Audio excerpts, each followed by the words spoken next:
நன்றி கிட்ட மனிதனை விட்டனே. டேய் மல்லிகட மாரசாமி. என்னடா? எங்கடா கிளம்பிட்ட? சும்மா அப்படியே பஜார் பக்கம் போய் சரக்கு பர்ச்சேஸ் பண்ண போறேன். அட்ஜஸ்ட் பண்ண போறியா? கரெக்ட்டா கேக்குறா. அட்ஜஸ்ட் பண்ண போகல, பர்ச்சேஸ் பண்ண போறேன். அப்படியா? போறதான் போற.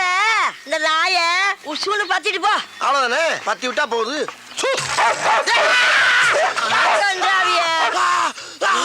அடிச்சிருச்சு. ஒன்னையும் மாவா? அப்ப இதுக்கு முன்னால எத்தனை பேரை கடிச்சிருக்கு? இந்த மாசம் பூரா 30 பேரை கடிச்சு தொலைஞ்சிச்சு இந்த மூடாவி. 30 பேரையா? அடி சிரிக்கி மக சிரிக்கி. 30 பேரை கடிச்சு தெரிஞ்சு மறுபடியும் என்ன சூன்னு சொல்ல சொன்ன? கருப்பா இருக்கிறத கடிக்காதுன்னு நினைச்சு சொன்னேன். கருப்பா இருக்கவன கடிக்காதா? அது ஏன் சொன்ன? அடி சிரிக்கி மக கிறுக்கி. நாய்க்கு கரிதாண்டி முக்கியம், கருப்பு சோப்பா முக்கியம். பீத்தர சிரிக்கி. உன் பொழுதுபோக்கு நான் தான் கிடைச்சனா? உன்னை இப்ப கேட்க முக்கியம். என்ன பேசாதடா. அந்த முக்குல மொட்டை மொட்டை டாக்டர் இருக்கா, அவங்கிட்ட போய் இடுப்ப சுத்தி 20 ஊசி போட்டுக்கோ.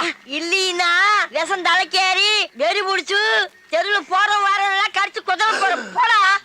போற வரணும்ல கடிப்பனா? அடி பாவி மவளே, நீ பார்த்த வேலை. அடடட போது போற நாயா இன்னொருக்க சூன்னு சொல்லிட்டு போ. மறுபடியும் நானே வா? அடி கெட்டண்ணம் பிடிச்சவளே, உனக்கு என்ன இருமா அப்படி? உள்ள ஓடிட்டியா? ஏய் கிளவி, நான் போய் ட்ரீட்மெண்ட் எடுத்து வந்து அந்த குளவிய போட்டு உன்னை கொல்லல.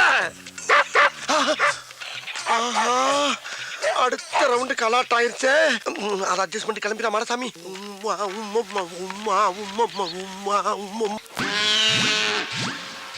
ஆத்தடி எத்த தண்டி. ஏயா ஊசி கொண்டு கடப்பால கணச்சு கொடுத்துருக்கேன். பாடி தாங்க.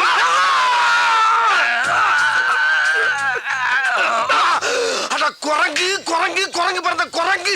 நீ குத்துற ஊசி கோட்டை தாண்டி மறுபக்கம் வந்துருச்சியா? இந்த மாதிரி 20 ஊசிக்கு 10 ஊசி போட்ட இல்ல. இதோட ஆளை விட்டியா? நான் ஓடிடுறேன். முடியாது, இன்னும் 10 ஊசி போடணும். யோ, நாய் கடிச்சா தொப்புளை சுத்தி 16 ஊசி, இடுப்பை சுத்தி 20 ஊசி எல்லாம் பழைய டேட் பண்ணியா? அதையா இன்னும் மைண்ட் பண்ணிக்கிட்டு இருக்க? அப்படியா? உங்க அம்மா பல்சு, உங்க அப்பா பல்சு, உங்க பொண்டாடி பல்சு, எங்க பசங்களும் பல்சு, நீயே பல்சு. எல்லாரும் நீ க்ளோஸ் பண்ணலாமா? எல்லாரையும் க்ளோஸ் பண்றியா?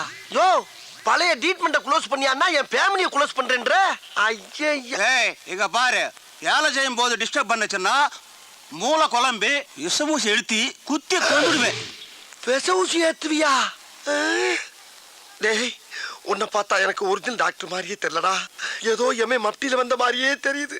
இவனுக்கு நாய் எவ்வளவோ தேவலவோ இருக்கு. பேசாம எங்க இரு, வெளியில வராது. மூச்சு. இந்த குரல் இந்த கிளவியோட குரல் மாதிரில இருக்கு. போய் பாப்போம். போட நானா வந்து கேட்டதா கம்ப்ளைண்ட் கொடுப்பியா? அதே கிளவி குடுத்துடு மாதிரியா? இங்க இவன் கிட்ட 30 பேரை நாய் கடிச்சு அனுப்பியிருக்கிறான். 22 பேருக்கு தான் கமிஷன் கொடுத்துருக்கிறேன். மீதி 8 பேருக்கு எப்ப தர போற? கமிஷனா? என்ன சொல்றா? இப்ப கூட மாடசாமி ஒருத்தன் அனுப்பி 20 ஊசி ஓட்டனே. அதுக்கு எங்க கமிஷன்? அடி பாவி மவளே, அது ஓனாயா? என்னை கவட்டியில கடிக்க விட்டது வியாபாரமா? சூன்னு சொன்னா டைமிங்ல கடிக்கிற நாய சோம்பேறி ஆக்கிருப்பாள் தெரியுத. அதுக்கு நான் கறி வாங்கி போட வேண்டாம்? காசு அடையா? இத பாரு, ஒழுங்கா பணம் தரல நம்ம வியாபாரத்துல விரிசல் வந்துடும். விரிசலா? அடியே கிளவி, ஓடாத ஓடாத, ஓடின கொண்டு விடும் உங்களை. டாய், உன் முட்டையும் ஊசியும் பார்க்கும் போதே நான் நினைச்சேன்டா உனக்கு இன்னைக்கு அறுவை சிகிச்சை என் கையில தாண்டி. ஏய் கிளவி, அவன் நாயை காவலுக்கு வச்சு தாண்டி பாத்திருக்கேன். நீ ஒவ்வொருத்தனையும் கடிக்க விட்டு சம்பாதிக்கிற பத்தியா? என்ன மூலடி உனக்கு? அடி சண்டால பாதகத்தி. சிவனேன்னு ரோட்ல போய்க்கிருந்தவன சூன் ஒரு வார்த்தையை சொல்ல வச்சு நாயை விட்டு குதிரை விட்டியே. அக்குன்னு கவட்டில கவன நாய் காலிஞ்சு மேல கவிந்தா என் வாழ்க்கையே பிளாட் ஆயிருக்கும்படி. மரியாதையா